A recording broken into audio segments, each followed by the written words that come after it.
Halo teman-teman semuanya, apa kabar? Selamat datang kembali di channel Study Student bersama saya Nisa Bransyah.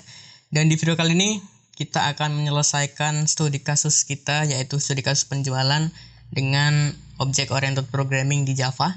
Gitu ya. Jadi kalau teman-teman sudah lihat di playlist konsep OOP atau PBO, di situ kan di video terakhirnya kita udah buat notasi kelas diagram yang akan kita terapkan di video kali ini.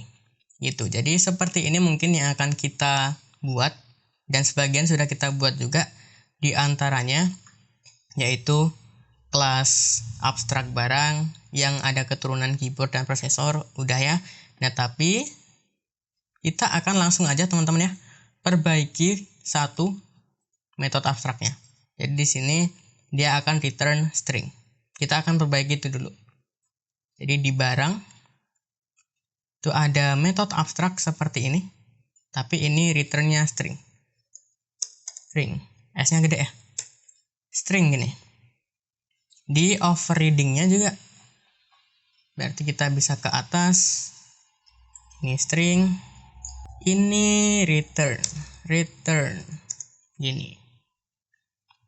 Sip, kemudian yang di prosesor pun sama. Ini string. Dan ini return. Sip, beres. Nah, lalu apa lagi? Lalu kita akan pisah antara penjual dan pembeli ini, ya, dia terpisah, tapi dalam satu induk yang sama, yaitu kelas abstrak user. Jadi kita akan buat ini dulu, ya. Jadi kita buat aja kelas user di package myClass ya. Kita buat dulu, namanya adalah user.java. Begini. Kemudian dia sifat kelasnya adalah abstrak. Begini. Sip ya. Kemudian ada beberapa properti di sini. Ada nama, umur, dan jenis kelamin. Kita bisa copy aja mungkin dari pembeli ya di sini. Oke, sampai sini. Ini untuk propertinya. Nah, kemudian ada kelas abstrak ya, ada metode abstrak, tampil jenis user. Oke, jadi kita bisa copy aja. Saya agak lupa codingannya. Nah, di sini public abstract string, karena codingan bukan untuk dihafal ya. Public abstract string gini. Misalnya di sini tampil jenis user. Gini. Beres ya. Kemudian konstruktornya public user. Dia punya 3 parameter, yaitu string nama, kemudian integer umur, dan integer jenis kelamin. Gini. Nah, di sini kita bisa tambahkan nilai default ya. Tidak ada nama. Kemudian tidak ada umur. Dan di sini nilai defaultnya adalah tidak ada jenis kelamin. Begini. Sip. Kemudian apa lagi? Tinggal kita kopas saja sebenarnya ya. Dari pembeli. Ini. Dah, konstruktor udah. Ini kenapa error? Oh, ini 0 dong. Karena integer ya. Ini jenis kelamin string. Tidak ada jenis kelamin. Ini kenapa error? Mismatch cannot convert from integer to string. Oh, ini. String. Sorry. Dah, beres. Kemudian ada apa lagi? Cetak info user. Public cetak info user. Kita bisa copy aja dari pembeli ya. Nah, ini cetak info pembeli. Kita ganti user. Gitu. Sampai mana nih? Sampai kita copy aja semuanya. Terus nanti kita hapus yang enggak perlu. Sampai jenis kelamin doang. Sampai sini berarti. Udah, tapi ini kenapa error? Public void. Gitu dong. Udah, apa lagi? Oh, tapi ini kita nggak perlu enter deh. Kita nggak perlu enter karena nanti biar diterusin sama kelas turunannya. Dan ini print aja. Sip. Kemudian apalagi di gambaran kita? Setter dan getternya. Oke, kita bisa kopas aja berarti. Ini kan metode setter ya. Kemudian di bawahnya ada getter harusnya. Sampai sini. Copy. Paste. Udah beres. Beres. Nah, kemudian kita akan jadikan si kelas pembeli dan penjual itu sebagai keturunan dari kelas user. Sip. Jadi kita ke kelas pembeli dulu aja ya. Kelas pembeli dulu. Tapi yang pertama kita lakukan adalah di sini dia adalah extend atau keturunan dari kelas user.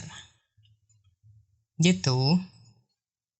Kemudian kita harus overriding metode abstraknya. Tadi apa metode abstraknya? Ini ya, tampil jenis user. Biar nggak lama aja kita kopas-kopas ya.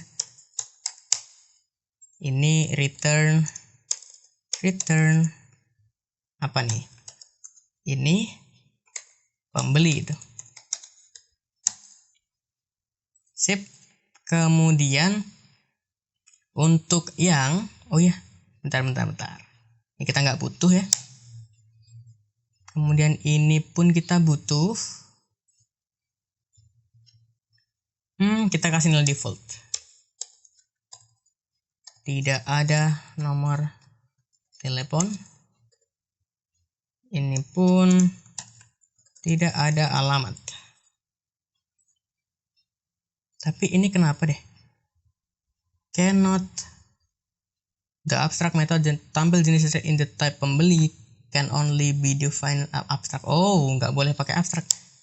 Ini doang berarti. Sip. Kemudian ini ya. Kita nggak bisa seperti ini. Kita panggil super.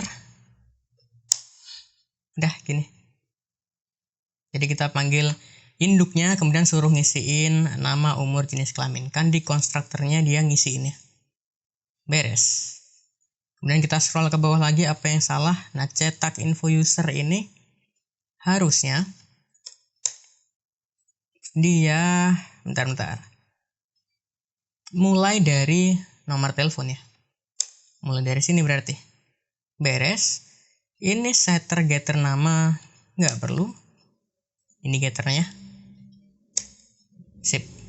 Kemudian ini masih ada error lagi. Kenapa? Di mana errornya? Oh, di sini. Kurang titik koma dong. Udah beres untuk pembeli. Sekarang ke penjual. Penjual juga hasil keturunan dari kelas user. Kemudian jenis kelamin, umur, nama nggak diperlukan. Dan ini kita nanti akan lempar ke induknya. Gini. Ini kita langsung aja kasih nilai default 0 gitu. Ini cetak info user.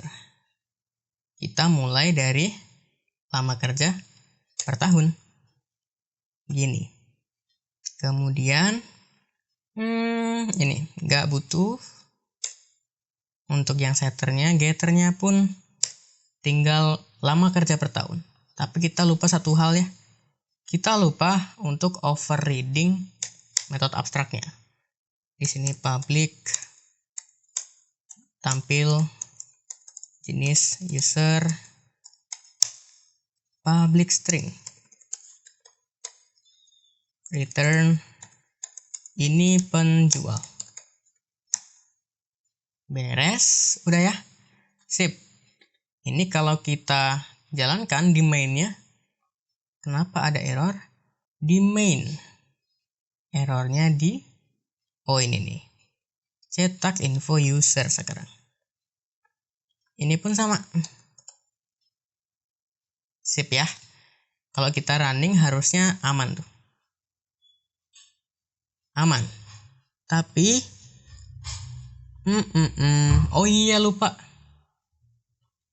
Kita tampilin ini tapi nggak manggil supernya. Super dot cetak info user, gini dong. Di pembeli jangan-jangan iya. Nah, super cetak info user. Cobain lagi. Beres ya. Tapi ini mendingan gini deh. Di user, cetak ke info usernya, jangan pembeli.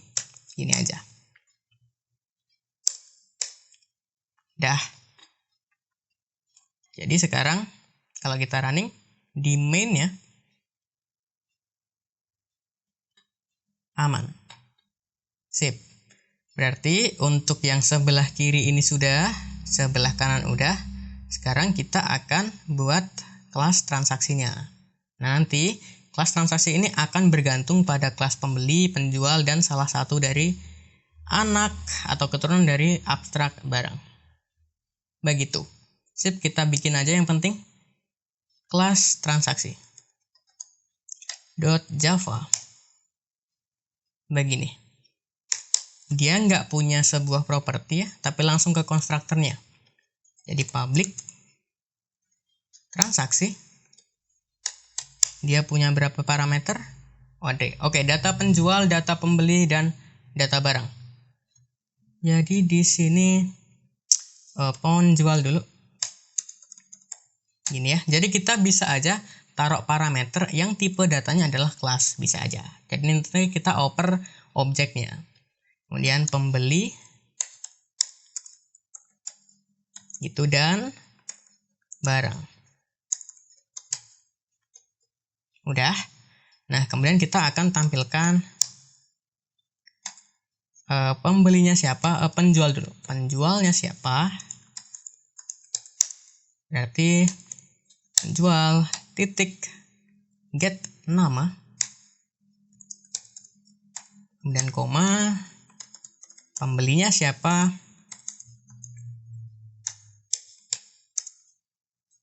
pembeli dot get nama. Ini ya. Nanti kalau teman-teman mau lengkapin silahkan, mau nama kemudian apa dan sebagainya. Di sini cuman example aja. Nanti teman-teman bisa kembangin sendiri. Kemudian barangnya apa? Jadi bisa barang dot nama barang, get nama barang. Gini. Kemudian satu lagi biar jelas apa yang dibeli barangnya, jenis barang. Tadi barang, tampil jenis barang. Gitu. Kemudian biar kita tambahin enter satu kali lagi. Sip. Gini. Harusnya nggak error ya. Tampil jenis barang. Ini kenapa? Coba kita running. Biar ketahuan errornya ya.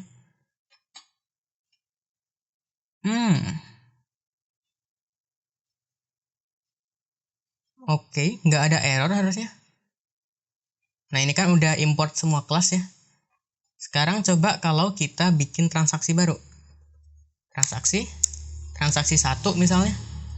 Oke, langsung kita isi new transaksi. Misalnya penjualnya penjual 1, pembelinya pembeli 1, barangnya keyboard 1 misalnya. Titik koma. Jadi nanti penjualnya itu Udin, pembelinya itu Siti, kemudian barang yang dibeli keyboard 1 Vortex series VX7 ya. Coba kita running dulu. Nah, errornya ketahuan. Apa tuh? Syntax error on token barang, delete this token. Tampil jenis barang. Lah, emang apa ya? Di barang. Tampil jenis barang. Udah di overriding di keyboard belum? Udah ya harusnya. Tampil jenis barang. Apa dong yang salah? Coba kalau tanpa ini deh. Sampai sini aja dulu. Sampai sini mungkin. Udahin dulu. Kalau kita jalankan di main, Berarti penjualnya Udin, pembelinya Siti, barang Vortex series VX7. Beres. Tapi saya mau ketika barangnya udah berhasil dijual, itu akan berkurang stoknya 1. Jadi gimana? Jadi di transaksi setelah tampil, kita punya sebuah variabel tipe data integer, stok baru gitu ya. Kita ambil barang, get stok barang, stoknya ada berapa, dikurang 1. Gitu. Nah, berarti kalau udah dikurang 1, barang, set stok barang, stok baru. Gitu. Oke, kalau kita running, atau gini deh, ketika udah berhasil terjual, yang langkah selanjutnya coba kita tampilkan gini. Sysout, keyboard 1, titik get stock. Gini. Cobain. 96. Oke, keyboard Vortex series, keyboard 1 itu awalnya 97, sekarang jadi 96. Beres sudah. Nah, tapi ingat teman-teman, di sini ketika kita ngoper gitu ya, kita memberikan argumen penjual 1, pembeli 1, keyboard 1, itu sebenarnya dikirim bukan objeknya, tapi alamat memori yang untuk menyimpan objek ini. Jadi langsung dia, dari alamatnya langsung. Karena logikanya, keyboard 1 itu nggak mungkin kita langsung kita oper gitu, nggak bisa. Karena apa? Karena dia itu adalah kelas abstrak tuh.